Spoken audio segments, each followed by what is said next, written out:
The, the Lion, the Witchy, and the Wood. Chapter 1. Lucy looks into a wardrobe.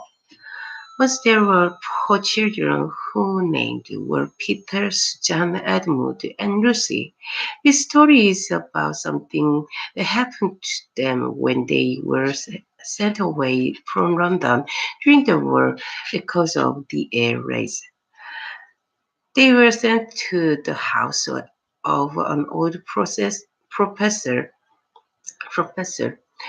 who lived in the heart of the country, 10 miles from the nearest railway station and 2 miles from the nearest post office.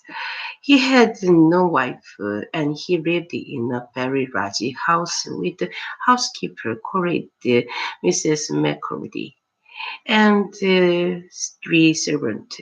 Their names were Ivy, Margaret, and Betty, but they do not come into the story much.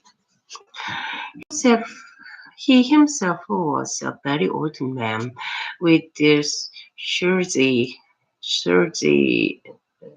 white hair which grew over most of his face as well as on his head, and they liked him almost at once.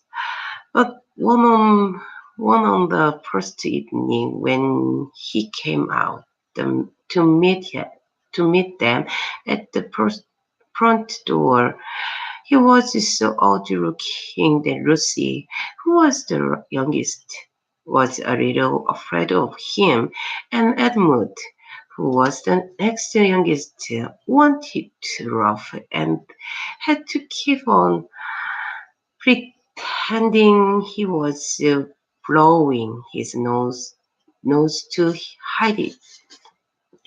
As soon as they had said good night to the professor and gone upstairs on the first night, the boys came into the girls' room and they all talked it over. They've fallen on our pit, and no mistake, said Peter. This is going to be perfectly splendid.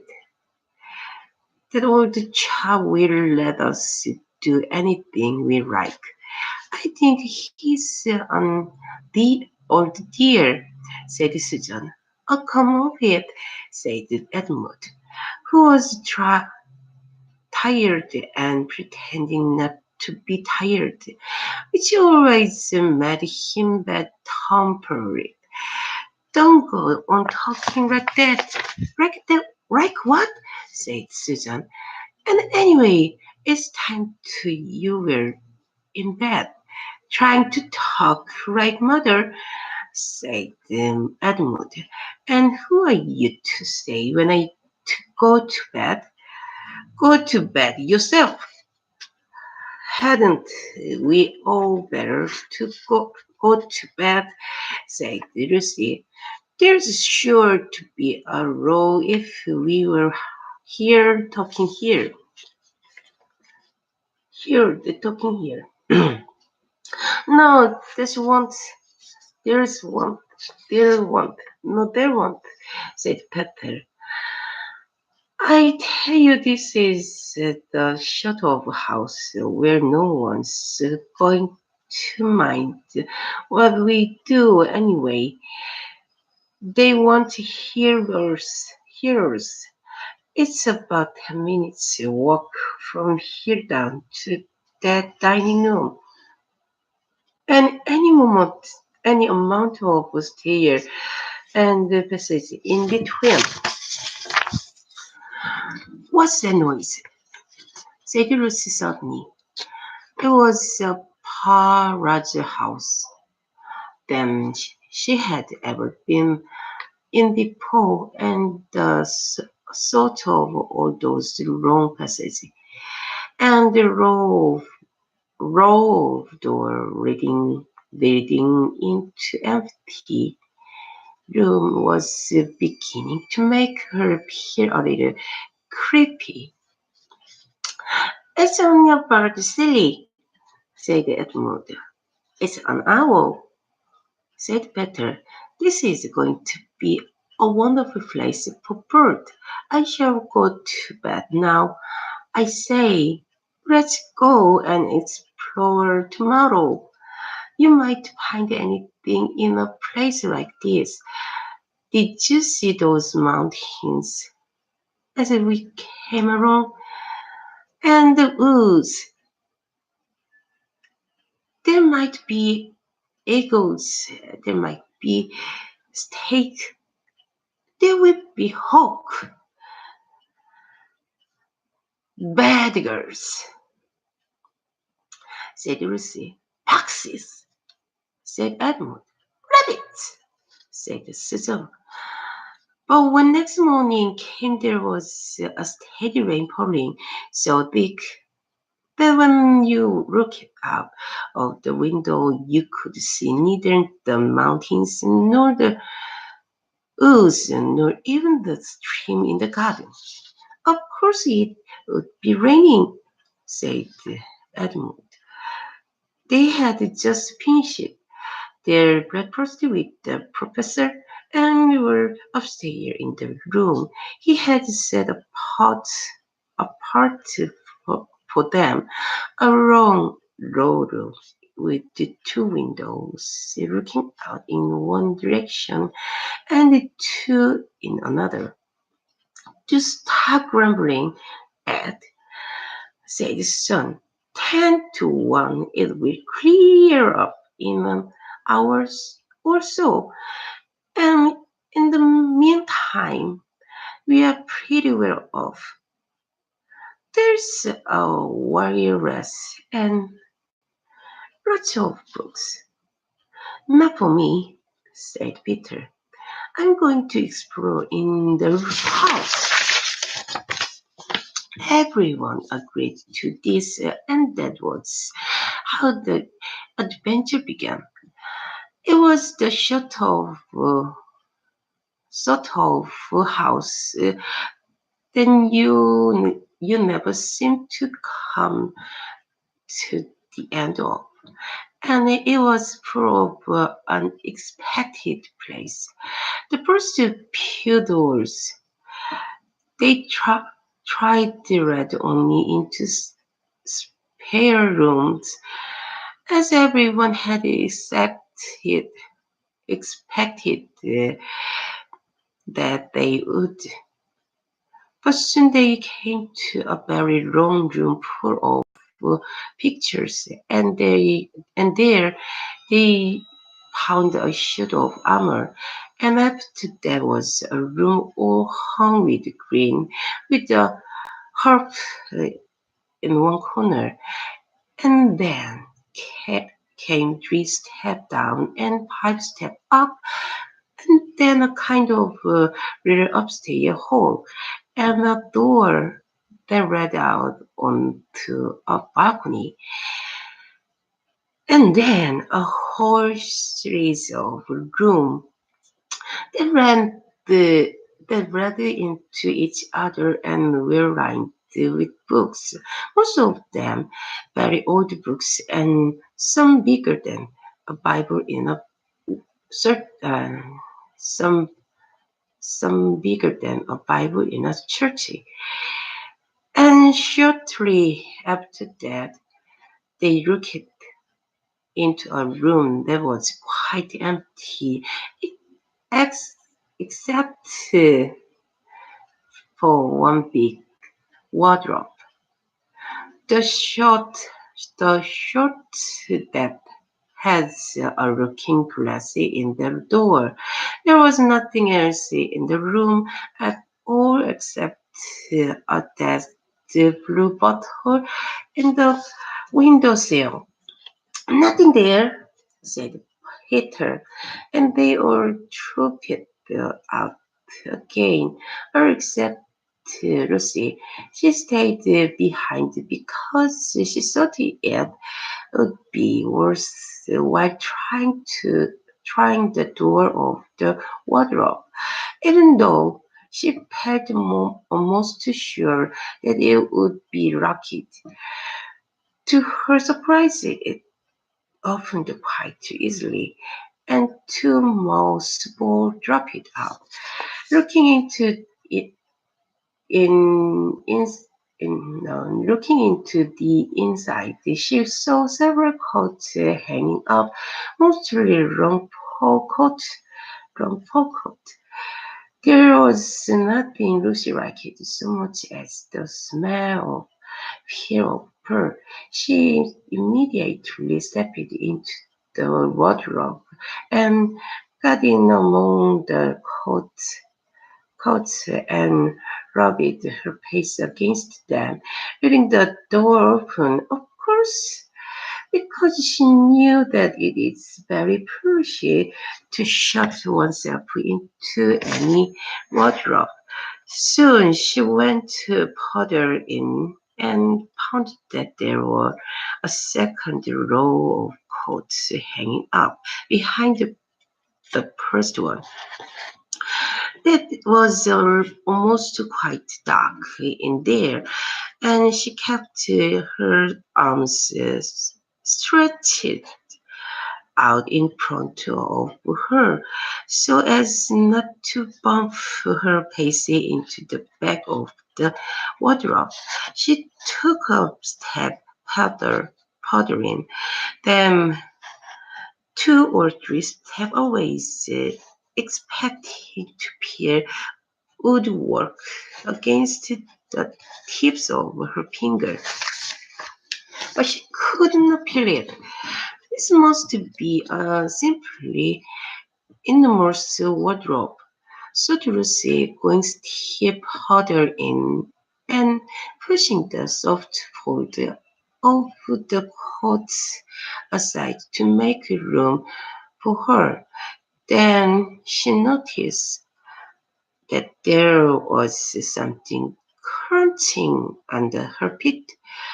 I wonder is this I wonder is there more mothballs? She thought, stooping on the to peel it with her hand. But instead of peeling the heart smooth off the floor of the wardrobe, she felt something soft and powdery and extremely cold. "This is very queer," she said, and went on a step or two further. Next moment she found that what was rubbing against her face and hands was no longer soft fur, but something hard and rough, and even prickly.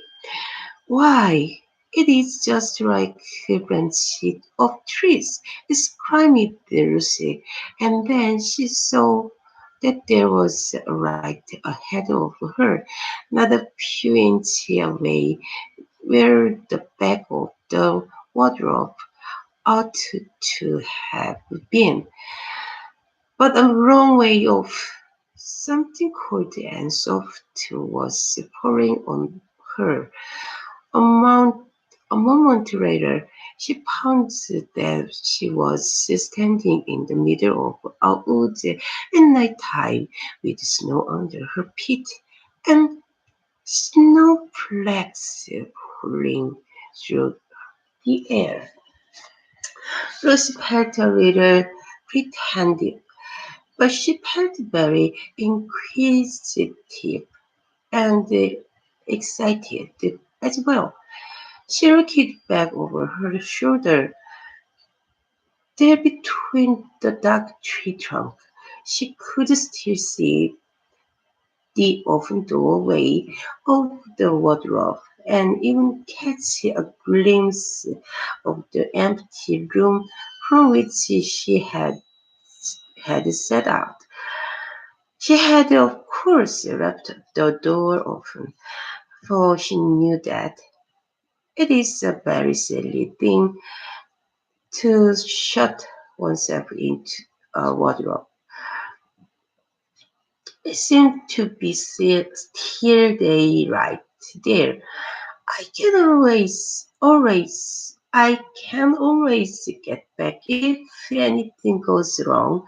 So Lucy, she began to walk toward crunchy crunchy over the snow and through through the wood toward the other right. In about 10 minutes, she reached it and found it was a lamp post. As she stood looking at it, wondering why there was a lamp post in the middle of the woods, and wondering what to do next, she heard a pitter patter on pit of pit coming toward her. As soon after, that a very strange person stepped out from among the tree into the right of the lamppost. He was only a little taller than Lucy herself, and he carried over his head an umbrella white with snow. From the waist upwards there was like a man, but his legs were sharpened like a goat's. The hair on them was gloss, glossy black, and instead of feet, he had goat's hoofs. He also had a tail, but Lucy did not notice this at first because it was neatly cut up over the arm that had the umbrella so as to keep it from trailing in the snow. He had a red muffler around his neck, and his skin was rather reddish too. He had a strange but present little face with a short pointed beard and curly hair, and out of the hair there stuck two horns, one on each side of his forehead, one on his hand, as I have side held the umbrella. In the other arm, he carried several brown paper parcels. While we did the parcel and the snow, it looked just as if he had been doing his Christmas shopping. He was a pawn, and when he saw Lucy, he gave such a start of surprise that he dropped all his parcel. Goodness gracious me! Exclaimed the palm. Chapter 2. What Lucy found there? Good evening, said Lucy, but the palm was so busy picking up its parcel that at first it did not reply. When it had finished, it made her a little bow. Good evening, said the palm. Excuse me, I don't want to be inquisitive, but should I be right in thinking that you are a daughter of it? My name is Lucy, said she, not quite understanding him. And you are, forgive me, you are what they called a girl, said Pound. Of course I'm a girl, said Lucy. You are in fact human? Of course I'm human, said Lucy, still a little puzzled. To be sure, said Pound. How stupid of me, but I've never seen a son of Adam or a daughter of Eve before. I'm delighted. That is to say, and then it stopped as if it had been going to say something it hadn't not intended but had remembered it in time. Delighted, it went on. Allow me in Allow me to introduce myself. My name is Thomas. I'm very pleased to meet you, Mr. Thomas, said Lucy. And may I ask, oh, Lucy, daughter of Eve, said Mr. Thomas, how you have come in Narnia? Narnia? What's that? said Lucy. This is the land of Narnia, said the pawn. Where we are now, on the right, between the lamppost and the great castle of Sir Parable on the eastern sea. And you have come from the wide woods of the west. I got in through the wardrobe in the spare room, said Lucy. Oh, said Mr. Thomas in a rather melancholy voice.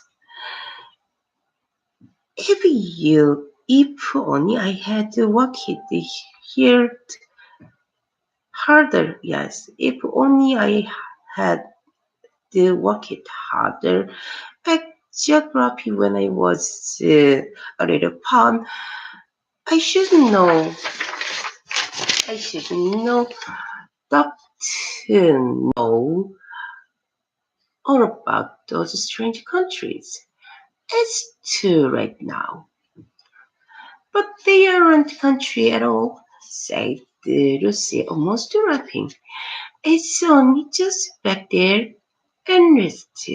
I'm not sure it is summer there. Meanwhile, said Mr. Tumners, it is winter in Narnia and has been forever so long. And we shall both catch cold if we stand here talking in the snow. The trouble is, from the far end of spare own, where eternal summer risen around the bright city of Wardrop. How would it be if you came and had tea with me? Thank you very much, Mr. Tumners, said Lucy, but I was wondering whether I ought to be getting back. It's only just around the corner, said Tom, and there will be a roaring fire and toast and sardines and cake. Well, it's very kind of you, said Lucy, but I shan't be able to stay long. If you will take my arm, daughter of Eve, said Mr. Tumners, I shall be able to hold the umbrella of both of us. That's the way. Now, off we go. Now, off we go. Right. And so Lucy found herself walking through the wood arm in arm with this strange creature as if they had known one another all their lives. They had not gone far before they came to a place where the ground became rough and there were rocks all all about, and little hills up and little hills down. At the bottom of one small valley, Mr. Tumnus turned suddenly aside, as if he were going to walk straight into unusually large rock. But at the last moment, Lucy found he was leading her into the entrance of a cave. As soon as they were inside, she found herself blinking in the light of a wood fire. Then Mr. Tumnus stooped, stooped and took a flaming piece of wood out of the fire with a neat little pair of tongs and lit a lamp. "Now we shan't be long," he said, and immediately put the kettle on. Lucy thought she had never been in a nicer place. It was a little dry, clean cave of reddish stone, with a carpet on the floor and two little chairs, one for me and one for a friend, said Mr. Tumnus, and a table and a dresser and a mantelpiece over the fire, and above that a picture of an old man with a grey beard. In one corner there was a door which Lucy thought must lead to Mr. Tumnus's bedroom, and on one wall was a shelf full of books. Lucy looked at this while he was sitting out the tea things. They had the titles like The Life and Letter of Silenus or Nymphs, and their way or men, monks, and gamekeepers. A study in popular legend or is man and mice.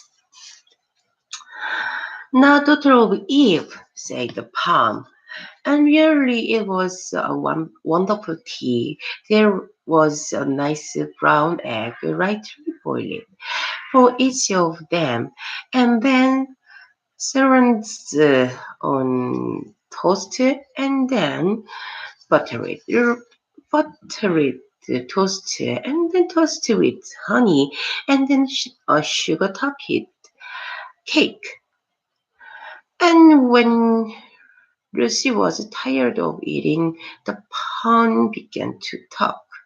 He had wonderful tales to tell of life in the forest. He told about the midnight dance and how the nymph who lived in the well and the dryad who lived in the tree came out to dance with the pawn, about long hunting parties after the milk white stag who could give you wish if you caught him, about feasting and treasure seeking with the wild red dwarf in deep mines, and caverns having Venice, Venice of the or Venice, the forest floor, and then about summer when the woods were green and old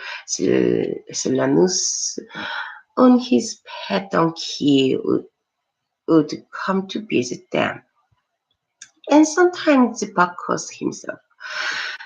And then the stream would run with wine instead of water, and the whole forest would give itself up to jollification for weeks on end. Not that it isn't always winter now, he added gloomily.